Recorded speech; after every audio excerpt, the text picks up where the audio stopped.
Bismillahirrahmanirrahim. Assalamualaikum warahmatullahi wabarakatuh. Waalaikumsalam warahmatullahi wabarakatuh.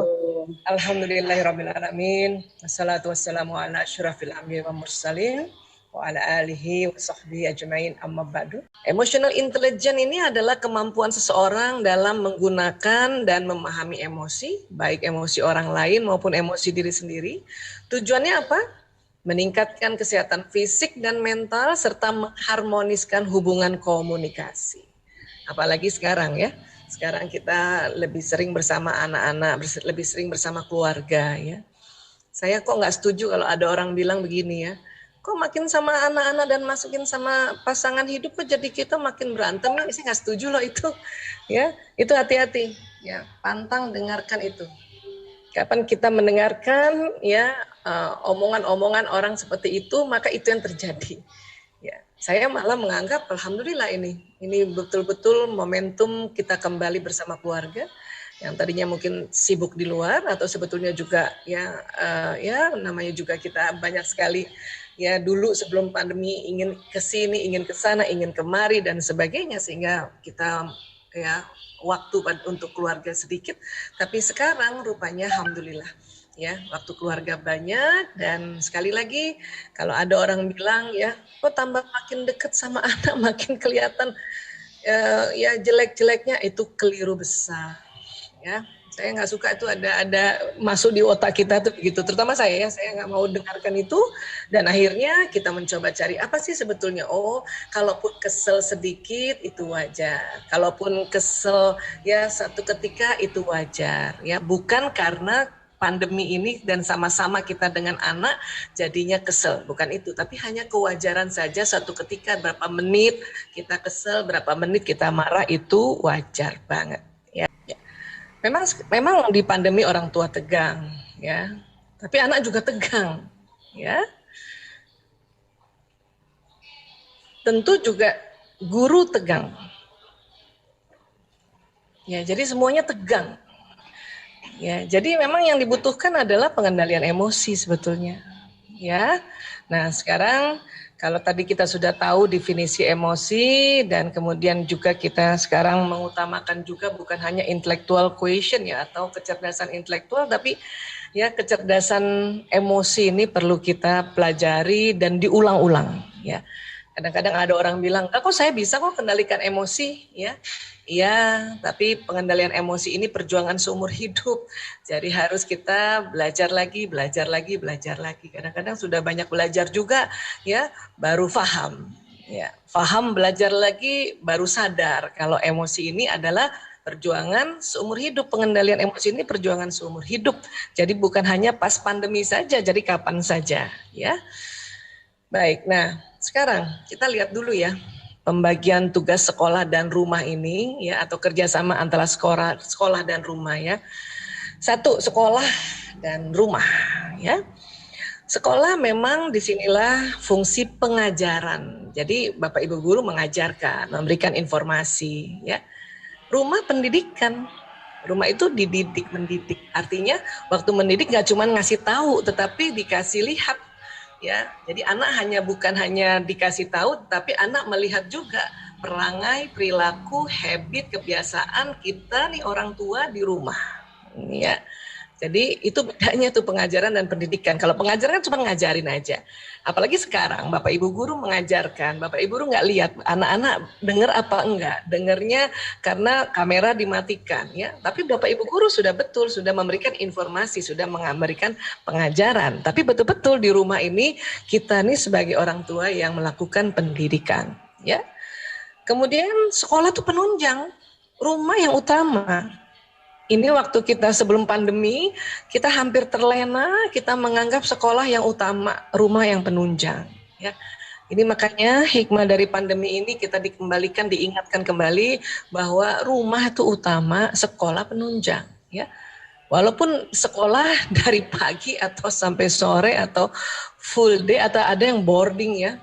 Jadi dianggapnya sekolah utama, padahal rumah yang utama.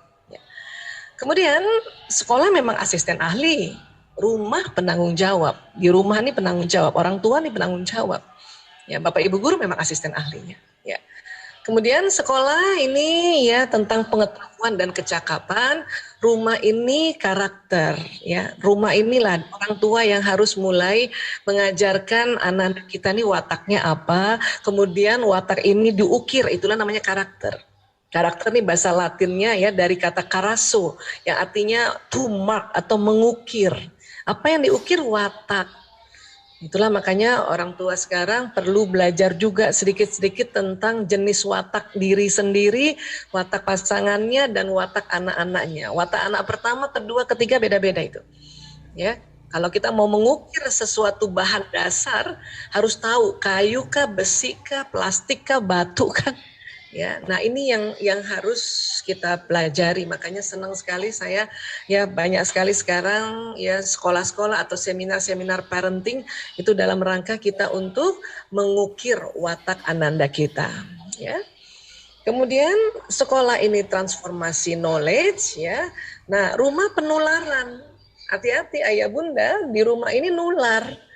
Ya, sekolah kan hanya memberitahu, di rumah nular. Kalau sekolah misalnya gampang saja mengajarkan kita untuk tegakkan sholat 5 waktu, di rumah ibunya nggak sholat misalnya, apalagi ibunya memang ya tidak berhalangan, tidak sholat. Waduh, ya nauzubillah min dzalik ya. Nular itu nular. Mungkin kita bisa paksa marah-marahin tuh anak, tapi apa? Menular, sangat menular. Belum lagi nanti kalau kita bicara tentang vibrasi juga menular. Ibu lagi kesel, anak akan kesel juga. Ibu lagi senang, anak akan senang juga. Itu ada vibrasi gelombang elektromagnetik yang keluar dari tubuh orang tua. Ya, makanya anak-anak sekarang suka bilang ya, vibe-nya nyokap gue, zaman dulu ngomongnya nyokap ya, vibe-nya bunda aku itu nggak enak banget. Istilah mereka begitu, karena memang ada menular, ya penularan. Nanti kita belajar sedikit, mudah-mudahan ada waktunya ya. Kemudian sekolah kawah cakra muka. Jadi kalau misalnya kalau kita belajar silat itu betul-betul penggemblengan ya di sekolah itu. Nah, rumah inilah proses pemulihan dan motivasi, recovery dan motivasi. Jadi kalau anak misalnya capek nih belajar PJJ, kemudian di rumah sama bundanya dia berkeluh kesah, itu memang tugas kita sebagai tempat pemulihan. Bunda aku bosan. Nah, sudah kita dengerin. Karena tugas kita sebagai pemulihan, ya. Jangan kita ya gembleng lagi sampai sama dengan kayak sekolah. Kasihan, di mana pemulihan anak-anak? Ya, ini yang makanya inilah pembagian sedikit ya, pembagian perbedaan ya sebetulnya masih banyak tapi ini yang paling utama antara sekolah dan rumah. Harus kita sadari bersama supaya apa? Supaya tidak semuanya kita meminta ya semuanya ini di sekolah ya. Inilah betul-betul ya pandemi ini luar biasa, mau nggak mau suka nggak suka ya kita dikembalikan ke fungsi masing-masing. Sekolah fungsi dan perannya apa, rumah fungsi dan perannya apa ya. Tapi kalau misalnya sampai nggak hafal gitu ya, pokoknya ingat aja di rumah tuh nularin aja ya, orang tua tuh menular ke anak, udah itu paling gampang deh ya. Baik. Kemudian jadi sekarang gimana di dalam adapting to new normal ini, Bu Aisyah? Sebetulnya banyak banget yang betul-betul kita berubah ya, walaupun ya sama seperti kondisi masih bisa ya hidup normal, tapi ada new-nya ya. Yang penting sekali lagi kita tentu jaga kebersihan, tentu ayah bunda bapak ibu guru sudah melakukan. Kemudian jaga kesehatan, ayah bunda dan bapak ibu guru juga sudah melakukan. Tinggal jaga apa? Jaga perasaan dan jaga pikiran. Ya, karena perasaan dan pikiran ini nanti yang kendalikan adalah emosi. Ya. Kemudian goalnya apa? Bahagia. Bahagia ini apa definisinya? Suatu keadaan pikiran dan perasaan yang ditandai dengan kecukupan, rasa syukur, senang karena berbagi, ya. Ada rasa kepuasan, kenikmatan atau kegembiraan yang intens. Ya, intens tuh kalau kita bahasa populer kan sering, ya. Jadi lebih sering bahagia. 7 hari memang 7 harinya kali 24 jam gak mungkin bahagia terus ya. Kadang kita ada kurang enak badan atau kadang kurang rasanya, apalagi ibu-ibu ya sedang masa siklus menstruasi ya. Tapi dalam 7 hari itu ada 5 hari rasanya gembira, itu sudah bahagia. Masing-masing coba cek ya, pikiran dan perasaannya ada rasa cukup nggak cukup, syukur, senang berbagi. Ya, macam-macam ini berbagi senyum termasuk ya, berbagi ilmu, berbagi makanan barangkali ya, apalagi sekarang ini luar biasa banyak orang juga yang kurang makan ya, bahkan berbagi harta juga insyaallah. Jadi kalau selama ini ayah bunda bapak ibu guru sudah begini, berarti sudah bahagia. Ya, sudah bahagia alhamdulillah, hanya tinggal kita refresh lagi ya. Baik. Kemudian kalau kita bicara emosi, kita akan bicara otak manusia. Ini otak manusia. Allah ciptakan otak, ada otak besar dan ada otak kecil. Kemudian terbagi dua, ada belahan kanan dan belahan kiri. Ya. Otak laki-laki lebih berat sedikit ya. Pada usia dewasa, otak laki-laki itu lebih berat 100 gram dibanding otak perempuan. Jadi kalau ukuran otak perempuan dewasa 1,5 kilo, laki-laki 1,6. Bahkan dari kecil pun otak laki-laki lebih berat sedikit ya dibanding perempuan. Namun bukan berarti kecerdasan atau kepintaran itu karena besarnya volume otak, ya. Karena kecerdasan dan kepintaran itu adalah ya seringnya otak ini dipakai atau seringnya terjadi koneksivitas antara ya kabel-kabel neuron di otak itu tentang kepintaran dan kecerdasan ya. Adapun otak laki-laki lebih berat itu bisa jadi karena memang tanggung jawab laki-laki lebih besar daripada perempuan. Ya, ini fitrah banget ya. Baik, nah di dalam otak ada otak emosi, persis di tengah ini, persis di tengah otak emosi. Disebutnya the limbic system, sistem limbik. Semua orang ada otak emosinya. Ya, bahkan waktu janin dalam rahim ibu yang duluan bekerja adalah otak emosi. Ya. Dan otak emosi bukan hanya ada pada manusia, pada hewan golongan mamalia juga ada otak emosi. Untuk itu ini limbic system ini sering disebut otak mamalia. Otak emosi ini sering disebut otak mamalia, mammalia's brain. Itulah makanya Allah ingatkan kita selalu ya bahwa di diri kita ini, di benak kita ini ada sifat-sifat binatang. Jadi kadang-kadang kita bisa kalau tidak pandai mengelola itu bisa terpuruk dan lebih rendah dari binatang kita punya perangai. Ya. Karena ada ini otak mamalia. Ya, itulah makanya kita perlu kenali. Nah setelah dikenali tentunya bisa dikelola. Ya. Baik. Yang mana sih limbic system Bu Aisyah? Nah ini kurang lebih kalau dilihat dari 3 dimensi ya. Nah kayak gini. Besar itu persis di intinya otak. Ahli otak tuh mengatakan ini intinya otak manusia adalah limbic system. Ya. Nah jadi di sini nih. Persis di tengah. Ini dilihat dari samping kiri ya. Manusia juga selain ada otak mamalianya, ada otak reptilnya. Jadi betul-betul ada binatang-binatang ya, otak-otak binatang di dalam otak kita. Inilah itu diingatkan berkali-kali dalam Al-Quran, kita bisa turun derajat kita ya di bawah binatang kalau kita tidak bisa kendalikan. Ya, nah dan apa sih nanti yang membedakan dengan reptil Bu Aisyah? Ya, reptil tentu hanya ada otak reptilnya sampai sini saja ya. Mamalia ada otak mamalianya dan mamalia juga di dalam otak mamalia itu ada otak reptil. Bahkan otak mamalia juga ada neokorteks yang ini. Tapi manusia lebih lebar. Ya, lebih lebar. Nah, kemudian ada paling di depan ini di belakang dahi ini kita sering sebutnya prefrontal cortex.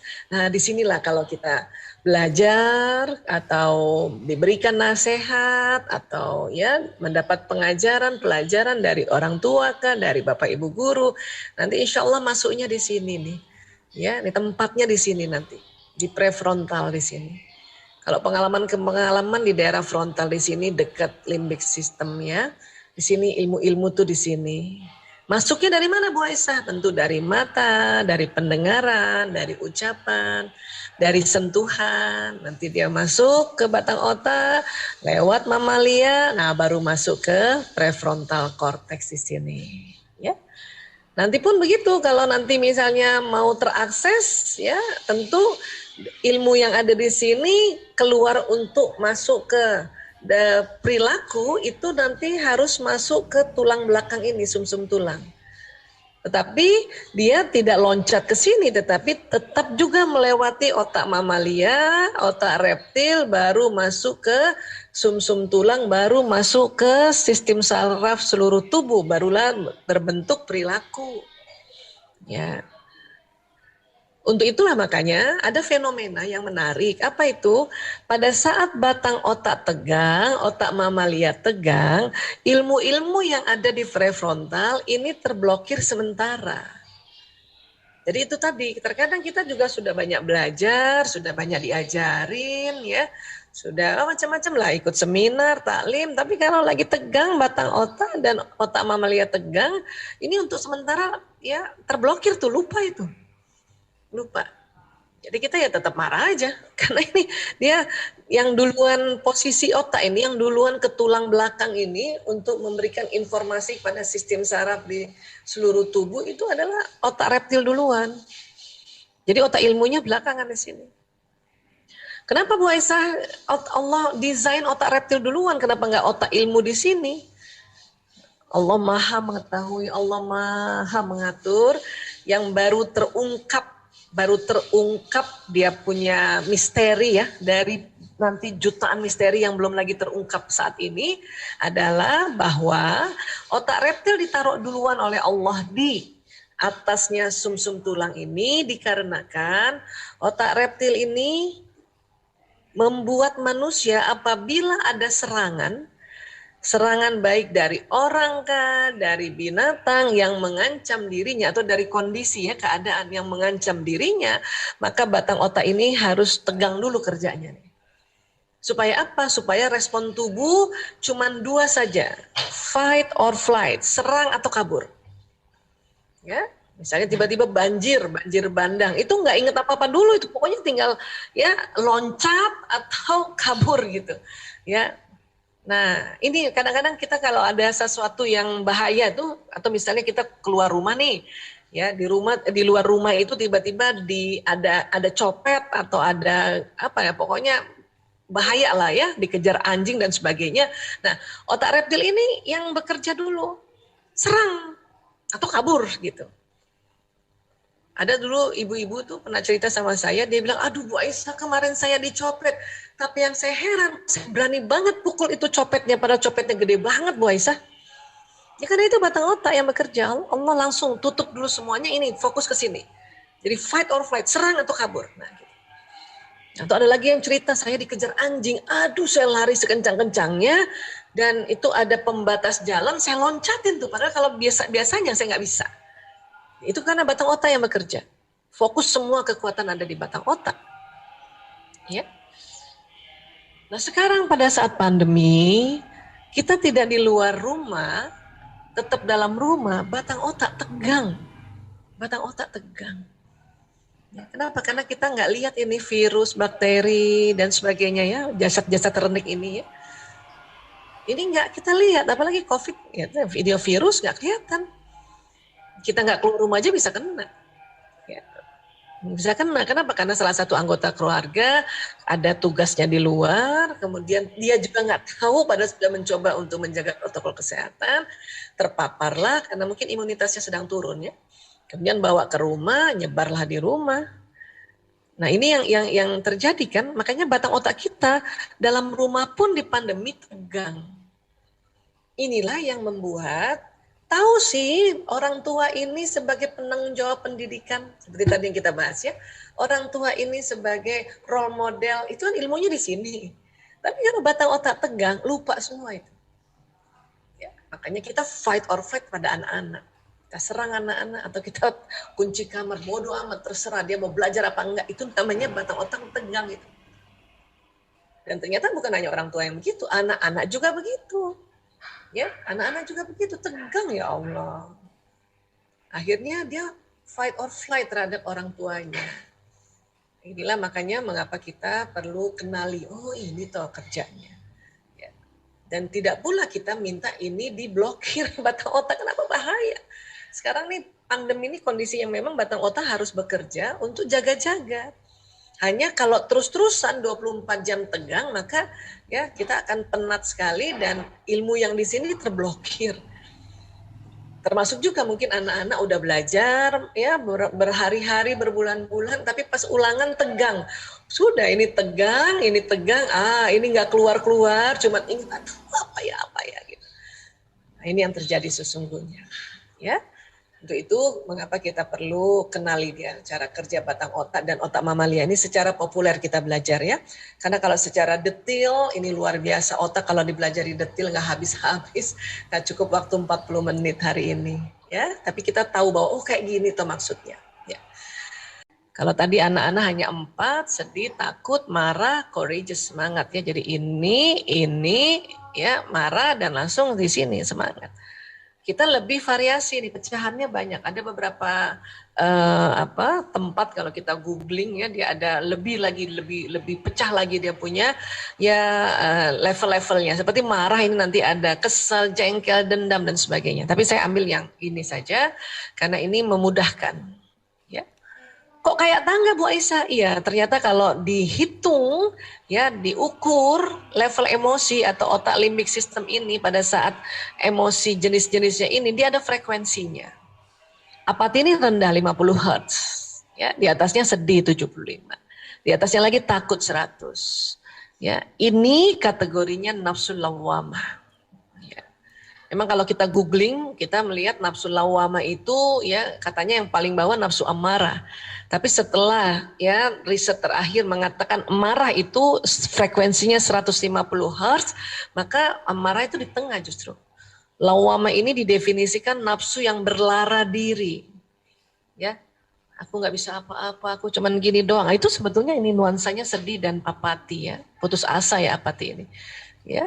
Kemudian anger, marah, jengkel, kesel, dendam, jijik, masuk di sini.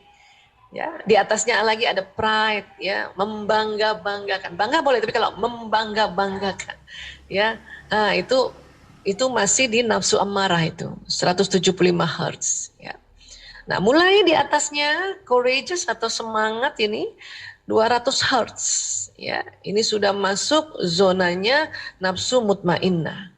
Di atasnya lagi acceptance, di atasnya lagi peace, dan di atasnya lagi enlightenment, pencerahan gitu. Oh gitu ya, nah, itu pencerahan itu. Ya, mendapatkan informasi terus kita oh gitu, nah, itu pencerahan. Ya nanti kita lihat ya, nah, untuk naik pencerahan itu caranya apa? Ya, nah, jadi mulai dari courageous sampai pencerahan ini kategorinya nafsu mutmainnah. Ya, emosi memang ada yang negatif, ada yang positif. Termasuk juga nafsu, ada yang negatif, ada yang positif. Memang yang positif itu lebih sedikit daripada yang negatif. Dan ini semua ada di limbic system, ada di otak manusia. Ya. Kita hanya bisa pas lagi turun, naikkan lagi cepat-cepat. Pas lagi turun, naikkan lagi cepat-cepat. Itulah tadi saya di awal mengatakan, memanage emosi ini adalah perjuangan seumur hidup. Ya, sedang turun, naik lagi. Kita sudah accept bahwa pandemi ini kita ada di rumah, ya. Setahun ini kan tentu sudah accept dong ya. Waktu di awal-awal mungkin kita masih marah, masih kesel gitu ya. Sekarang udah terima. Tapi kalau kita lagi pernah dengar bahwa beberapa hari yang lalu ya atau beberapa minggu lalu, ya. Pengamat mengatakan bahwa kemungkinan pandemi ini bisa lebih 2 tahun, itu bisa turun loh kita, bisa takut lagi. Bisa turun, saat itu juga turun itu. Tapi itu tadi, yang Allah minta adalah pada saat di bawah cepat-cepat naik ke atas. Walaupun kita tahu bahwa pada saat turun ini lazim. Kenapa? Ini ada di otak kita. Hanya diminta cepat-cepat naik ke atas. Kenapa? Karena lebih banyak keuntungannya atau lebih banyak benefitnya apabila kita lebih sering ada di nafsu mutmainnah. Ya, nafsu mutmainnah. Lebih banyak benefitnya, lebih banyak pahalanya. Dan kalau bicara pahala bukan hanya waktu di akhirat, di dunia saja sudah terasa. Ya. Tapi pas lagi turun lagi, naik lagi ke atas. Turun lagi, naik lagi ke atas. Ya. Apa bahayanya Bu Aisyah kalau turun merosot terus sampai apati? Apati ini sudah mulai putus asa. Kenapa apati putus asa? Karena sedih berkepanjangan. Sedih lebih 2 minggu itu bisa masuk apati. Ya, apati lebih 2 minggu ke atas itu bisa masuk, yang paling bahaya adalah depresi. Depresi. Depresi ini biasanya ya ada ide mencelakakan diri. Bentur-benturkan kepala kah, atau ambil pisau kah, ya ada suicide ya, ide bunuh diri itu berarti depresi. Biasanya kalau sudah di level depresi, ini sudah ranahnya profesional, ini ranahnya dokter kesehatan jiwa. Kenapa? Karena ada zat kimia di otak yang dia ya keseimbangannya sudah kelamaan ya, dia tidak stabil. Sehingga perlu dibantu dengan obat-obat kimia untuk menstabilkan. Kalau masih sedih, ya apatis saja masih bisa kita bantu untuk move on ke atas. Ya. Ini terjadi pada diri kita juga, terjadi pada anak-anak, terjadi pada bapak ibu guru, terjadi pada siapapun ini. Ya, apalagi pandemi kayak gini tuh, tadi batang otaknya cepat banget tegangnya. Ya.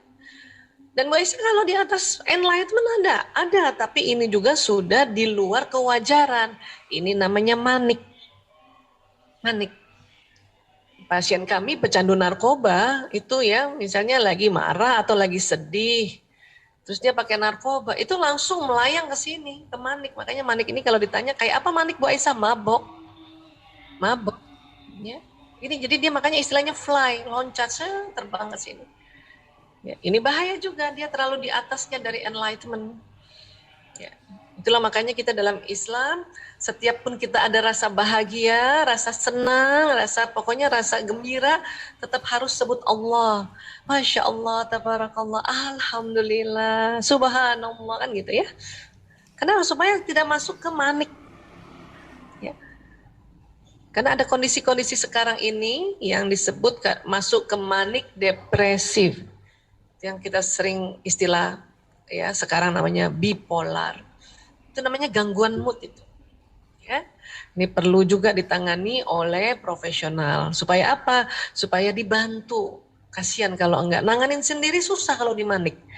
Ya, ini bisa habis-habisan teriak-teriak, bisa ya. Depresi juga gitu susah. Makanya kita menjaga untuk emosi kita berada di level mutmainnah. Pada saat turun, cepat-cepat naik ke atas. Turun, cepat-cepat naik ke atas. Ya. Dan inilah yang dikategorikan zona ikhlas. Pagi-pagi nemenin anak PJJ, kesel. Oke, kita di sini. Tapi kalau kesel terus-terusan 3 jam berarti dampingin anak berarti sudah di luar zona ikhlas. Rugi nanti. Ya, rugi. Tapi kesel, Bu Aisyah nggak tahu sih kalau pagi-pagi kesel. Itu juga lazim, wajar. Ibu-ibu ya. Kadang-kadang ya banyak banget sih yang dipikirin, jadinya kadang-kadang kesel. Pas anak dibangunin gak bangun-bangun mungkin ya. Bangunin subuh gak bangun-bangun jadi molor ya, kesel ibu kan. Tapi boleh gak keselnya jangan lama-lama di sini. Cepet-cepet move on ke atas. Artinya misalnya nih 3 jam dampingin anak-anak ya. Dampingin anak-anak PJJ ya. 5 menit aja lah di sininya lah. 5 menit. Ya. 2 jam 55 menit sudah di level courageous kah, atau bahkan acceptance, atau bahkan peace, damai. Sehingga 2 jam 55 menit kita mendampingi anak itu di zona ikhlas. Ya, Masya Allah. Ini banyak banget keuntungannya, demi Allah banyak sekali keuntungannya kalau kita bekerja di zona ikhlas. Ya. Terkadang siang bisa turun lagi lo marah. Entah kenapa, barangkali ada aja yang bikin bunda marah. Itu juga lazim. Tapi cepet-cepet lagi naik ke atas. Ya. Supaya apa? Supaya dalam 24 jam ini lebih banyaknya di zona yang ikhlas. Ya. Baik, benefitnya apa Bu Aisyah? Benefitnya banyak sekali, nggak bisa dibahas hari ini semuanya. Tetapi kalau dari sisi kesehatan ya, ini luar biasa ini. Nanti ya. Namun sebelum kita bahas sisi kesehatan, kita lihat dulu di surat Al-Hadid ya ayat 22-23 ini. Bismillahirrahmanirrahim. Tiada suatu bencana pun yang menimpa di bumi dan tidak pula pada dirimu sendiri, melainkan telah tertulis dalam kitab ya, Lauhul Mahfuz sebelum kami menciptakannya.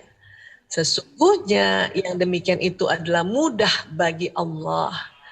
Ya, inna dzalika 'alallah yasir. Mudah.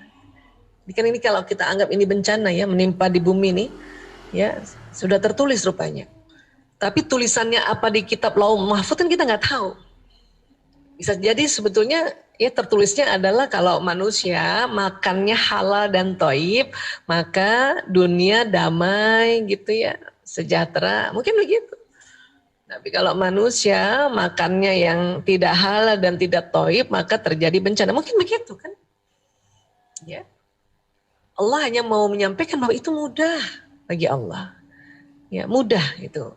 Ya. Nah, kemudian apalagi yang Allah minta sebetulnya di ayat 23? Kami jelaskan yang demikian itu supaya kamu jangan berduka cita terhadap apa yang luput dari kamu, dan supaya kamu jangan terlalu gembira terhadap apa yang diberikannya kepadamu, dan Allah tidak menyukai setiap orang yang sombong lagi membanggakan diri. Ya, jadi kalau ini ya ayat ini kan ya betul-betul kita diingatkan oleh Allah untuk jangan berduka cita. Kenapa? Kalau nanti bisa depresi. Ya. Dan jangan terlalu gembira. Ya, jangan berduka cita, nanti depresi. Jangan terlalu gembira, nanti manik. Dan Allah tidak suka ya orang yang sombong lagi membanggakan diri di sini. Itulah Allah ingatkan kita di surat Al-Hadid tadi, termasuk dalam bencana ini. Ya, karena ada yang kita nggak ya luput dari kita nggak bisa itu.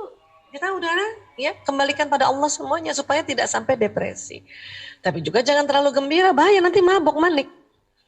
Ya, otak tuh suka bisa los ya. Dan kita diminta tidak boleh sombong, nggak boleh kita tantang itu virus, mana tuh virus COVID, nggak boleh. Allah sudah ingatkan di Al-Hadid ayat 23. Jadi kita diminta itu lebih seringnya di sini nih. Ya, turun cepet-cepet naik, kalau bisa loncatin nih sombong nih. Ya, naik di sini lagi. Ya. Profesor David Hawking mengatakan getaran magnet energi di bawah 200 Hz menyebabkan seseorang mudah terserang penyakit. Jika frekuensi energi seseorang 200 Hz dan di atasnya, maka dia senantiasa sehat. 200 mana Bu Aisyah? Ini dia courageous. Ya. Itulah makanya mengapa kalau lagi pas turun cepat-cepat naik ke atas, minimal di sini ya, di courageous. Ya. Itu makanya kita kenapa kasih yel-yel pada diri kita atau anak-anak, ya mohon semangat. Bahkan kalau di chattingan tuh ada tulisan semangat. Itu supaya kita berada di 200 dulu nih. Bagus lagi di atasnya, ya. Nah, Profesor David Hawking mengatakan di dunia ini dia telah melihat orang yang mempunyai frekuensi positif 700 Hz sampai 1000 Hz, maka kekebalan tubuh atau imunitas dan vitalitasnya sangat tinggi. Yang mana Bu Aisyah nih 1000 ini? Ya, ini dia 700 sampai 1000 enlightenment. Gimana cara masuk di enlightenment? Ya. Cara paling mujarab ternyata adalah baca Quran. Mujarab banget baca Quran, ya Allah. Ya. Berikut artinya tentu ya, baca Quran. Karena kalau kita baca Quran itu, ya satu huruf itu ada 10 kebajikan. Jadi ada 10 power, 10 ya naik itu 10 frekuensi.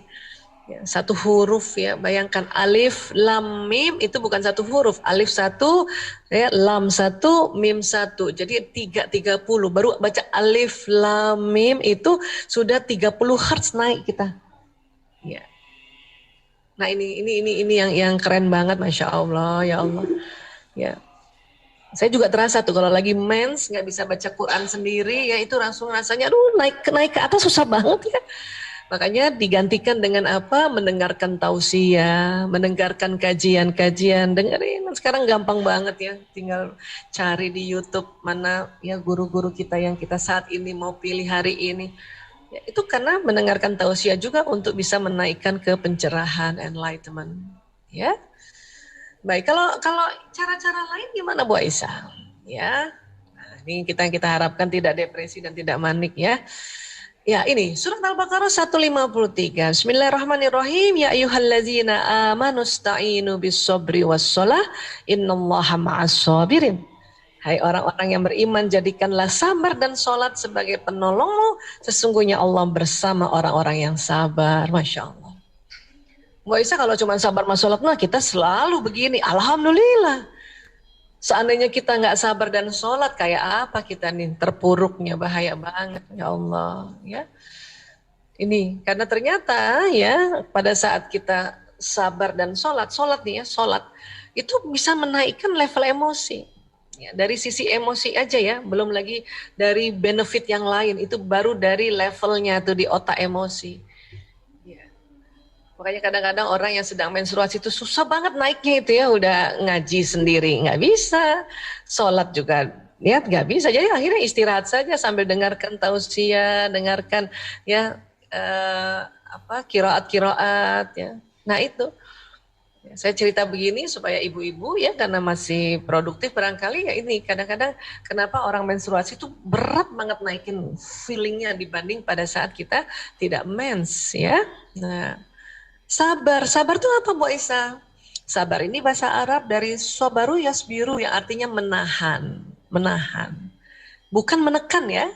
Karena kalau menekan nanti jatuhnya depresi. Ini menahan. Supaya apa? Supaya nggak ngelabrak orang. Ya, nah, dan yang luar biasanya Allah bersama orang-orang yang sabar. Aduh, asik banget. Jadi kalau mau Allah dampingin terus bersama-sama dan dekat dengan kita, sabar. Ya, jadi sabar ini menahan, bukan menekan. Ya, karena apa? Karena pada saat kita sabar, sholat, baca Quran, ya, ada hormon bahagia dan cinta yang keluar dari kelenjar pituitari. Ini ada kelenjar namanya pituitari. Ya. Di dalamnya ini ada hormon bahagia dan hormon cinta, ya. Ada dopamin, oksitosin, serotonin, endorfin, ya. Dan endorfin termasuk morfin alami itu, penghilang rasa sakit. Makanya kenapa habis sholat langsung enak banget, nyaman banget, ya. Baca Quran, sabar. Itu coba deh kalau kita ada anak kesel terus kita nggak labrak beberapa menit kemudian kita bahagia banget. Kenapa? Kita kayaknya berhasil ya melewati ujian. Ya, nah ini.